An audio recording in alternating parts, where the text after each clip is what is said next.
Assalamu alaikum wa rahmatullahi wa barakatuh. So this is our second video and a topic which many of you have requested, and it's my story, how I got to where I am today, what my background is, what I did, etc, etc. And now look, by no means am I successful at all, because I'd be going against whole methodology of success is a certain number, and people unfortunately have started to think that success is very easy to achieve, but really and truly it's not. I got a job in recruitment when I was about 21 years old. I graduated from university, got a job in recruitment. I think 2 months later I was working in recruitment. A basic salary at the time I think was like £18,000. We had commission, we get commission. I think many of you may know how recruitment works already, and if you don't, you get a basic salary, and if you do well, you get 10%, 12% sort of commission as well. I started off doing recruitment, and it was my way of thinking to myself, you know what, this is how I can achieve big salaries. Because I was told 30, 40, 50,000 pounds is a big salary. I remember being in university and someone saying to me, oh, what sort of money would you want to be on when you leave? And I remember saying, you know what, if I could be on 40 grand or 50 grand, I'd be over the moon. And subhanAllah, like, I had not even worked out what 40 grand or 50 grand was a month. Like, I had no clue. No one spoke to me about taxes.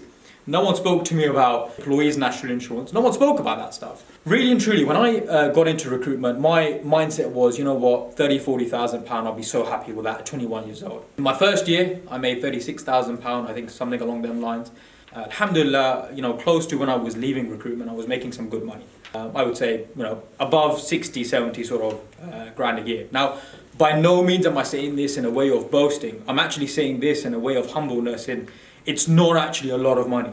Look, that might sound crude, but because I achieved that, I realized that tax was increasing, employees' national insurance was increasing, I was having to pay more money out, so I wasn't actually ending up with a lot of money.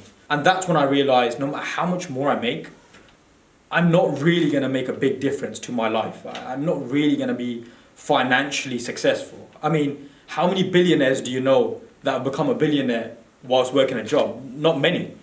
Well, in fact, I don't think there's any. I mean, if you know of someone, let me know. So, in October 2018, I went about setting up my own recruitment company. Sounds all lavish and everything, and trust me, it wasn't. I started from my living room. I left my job. At the time, I thought, you know what? It's not for me, basically. I'm done.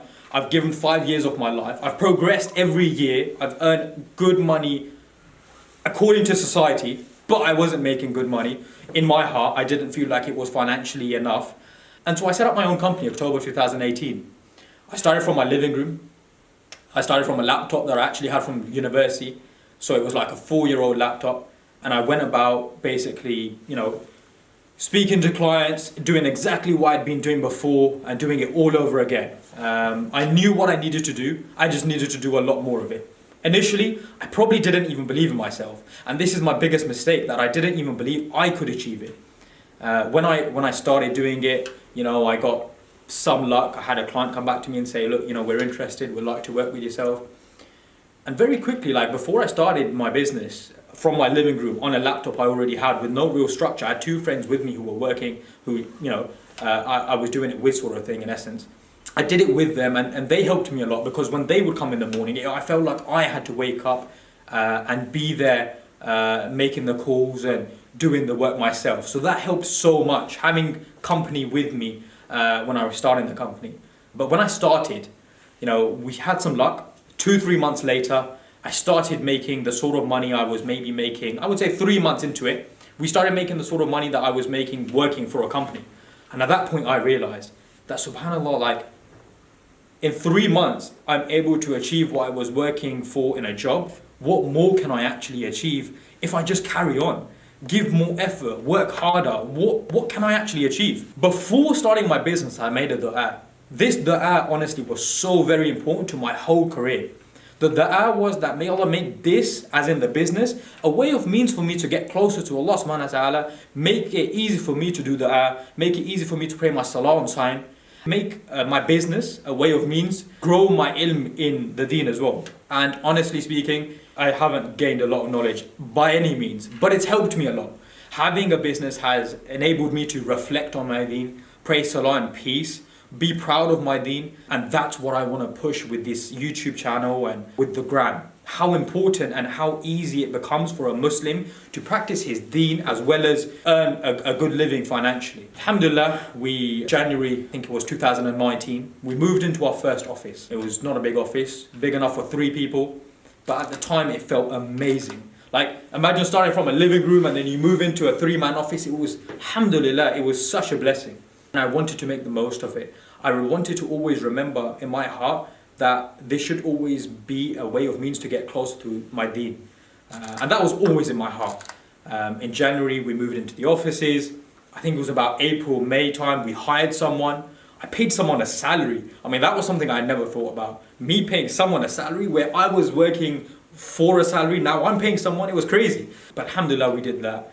And I think it was January in 2020, we've moved into a bigger office now where, we can have up to 12, 13 people in these offices. Alhamdulillah, a lot of good has come from my venture of starting a business. Was it easy? I would say it was a lot easier than I thought it would be, with the help of Allah subhanahu wa ta'ala and doing the fact that it helped me with my deen. I feel like there were a lot of blessings in it. I genuinely feel like I was blessed so much throughout my period, where I used to tell myself there will always be a down period. There'll always be some period where I'm going to find it hard and I'm going to have to bounce back. And I never was going through that. And I used to question myself, and I used to speak to people around me, and I used to think, subhanallah, Allah has made it so easy for me. And I was scared. Imagine being scared of the blessing. I was so scared that I was thinking to myself sometimes, I'm scared of so many blessings. And I'm not saying I became a millionaire overnight sort of thing. I'm not saying that. But I was appreciative of my blessings. The little blessings I had, I was appreciative of them. So the one thing I realized is how much an individual is able to achieve if you put your mind to it. If you think bigger, you can achieve a lot more than you think you can. You don't necessarily have to have a job for the rest of your life. That's not necessary. You can actually start a business, a side hustle, do something for yourself, and it is possible that you can achieve a lot more than you ever thought. All you have to do is really and truly put your mind to it. In a nutshell, that's my story. I started in recruitment. I got a job in recruitment after graduating. I learned the trade for 5-6 years, then went and set up my own company from my living room with £1,000 in my account, not a lot of money. And alhamdulillah, we had blessings left, right and center, because I believe that I always in my heart wanted to get closer to the deen. It was never an element of I want more money. It was always a case of I want this to be a means for me to get closer to the deen. We prayed salah with ease. I wasn't scared to pray dhuhr. I prayed dhuhr on time, asr on time, maghrib. I would take my time praying salah. It was beautiful.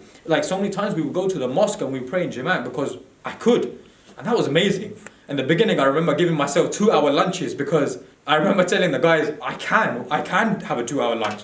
I mean, we cut that out because I realized there was no point of it. But the point being is, we had flexibility. So the whole point of me putting this out on the Instagram and putting it out on the YouTube channel is so people can understand that a Muslim does not necessarily have to be weak when it comes to the dunya. I think this is a misconception that a lot of Muslims have. A Muslim can actually achieve a lot in the dunya, but how he spends his wealth in the dunya is very important. So, unfortunately, sometimes we think that a Muslim has to be miskeen.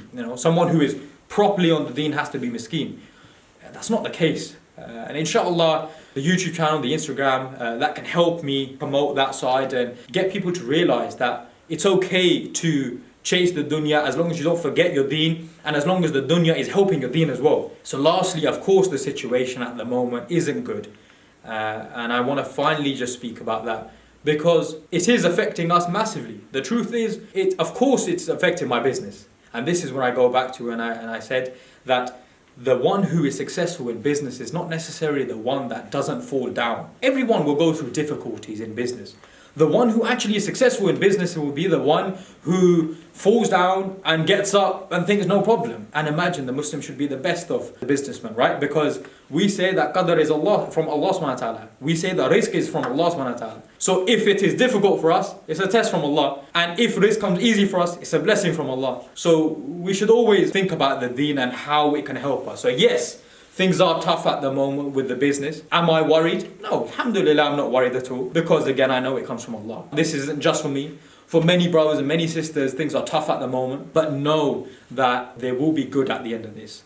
There will be a period when we will come out from this as such.